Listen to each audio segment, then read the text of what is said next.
صدمة، والله العظيم صدمة هتثبت لكم الكثير من الأشياء.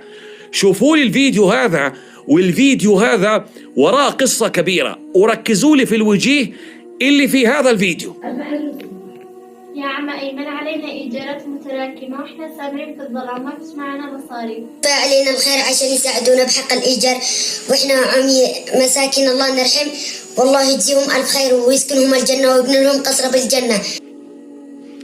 هذول انتوا وين شفتوهم قبل كده؟ لأنه أنا شفتهم، يعني أنا لما فتحت الواتس برنامج باب الفرج وشفت الفيديو هذا أنا انصدمت، لأنه هذول أنا شفتهم قبل كده. وين؟